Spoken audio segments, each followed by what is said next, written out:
قرآن کریم نے میں نبی کریم صلی اللہ علیہ وسلم کے منہ سے خدا نے نکلوایا کہ مانا من المتکلفین، تم اگر تکلف کرو گے محمد صلی اللہ علیہ وسلم کا کو اسوہ نہیں سمجھنے والے. پھر ہماری زندگی میں کوئی تکلف نہیں ہے. لیٹے ہوئے ہوتے ہیں، بیمار باہر سے آئے ہوئے تھے وفد، انہوں نے کہا ابھی ملنا ہے. ان کو پتہ نہیں کہ میں بیمار پڑا ہوں پرسوں شام کو. انہوں نے کہا ابھی ملنا ہے، کبھی آ جاؤ. میں لیٹا ہوا تھا. بعد میں ہمارے امریکہ کی بہنیں تھیں، کہنے لگیں کہ ہمیں پتہ ہوتا کہ آپ بیماری سے لیٹے ہوئے ہم نہ آتے. میں نے دل میں کہا تمہیں پتہ کیوں ہوتا؟ جب میں تکلف نہیں کرتا تم اسی طرح ملو. وہ امریکنس نے کہا کہ ہم نے ملنا ہے. تو میری صبح سے میری طبیعت بڑی خراب تھی. میں نے کہا ٹھیک ہے آج مل لیں گے، آ جاؤ. صبح ان سے ملے اور کچھ دوستوں سے ملے. تو ہم نے بے تکلف، کوئی تکلف نہیں ہماری زندگی. نہ کوئی فخر ہے، نہ کوئی بڑائی ہے، نہ ہمیں کپڑوں کا شوق، نہ ہمیں کھانے کا شوق، نہ ہمیں پہننے کا شوق، نہ ہمیں اچھے فرنیچر کا شوق.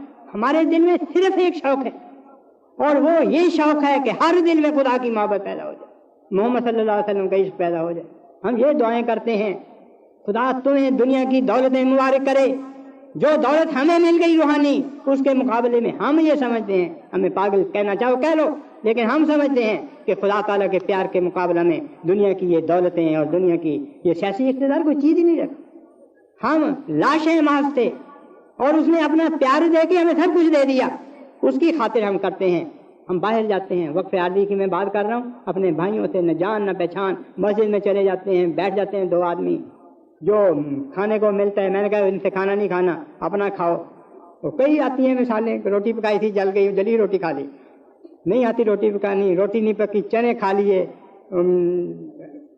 کوئی نیم گرم نیم سرد چائے بنا کے گزارا کر لیا. بس اس طرح گزارا کر رہے ہیں، بڑا لطف آتا ہے جو ان کے.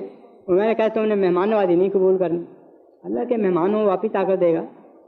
وہ آخر پیٹ کے اوپر پتھر باندھنے والے تھے، جنہوں نے شکم پور مقابلے پہ جب آئے مخالف تو ان کے سامنے وہ کامیابی کے ساتھ کھڑے رہے، ان کو شکست دی.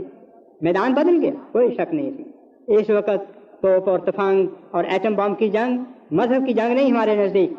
اس وقت اخلاق کے ساتھ، اس وقت روحانی علوم کے ساتھ، اس وقت اخلاقی حسن کے ساتھ، خدا تعالیٰ کی شمع دکھا کے ظلمتوں کو دور کرنے کے ساتھ ہم نے اسلام کی جنگ جیتنی ہے. پیار کرنا ہے، دینا ہے، لینا کسی سے کچھ نہیں.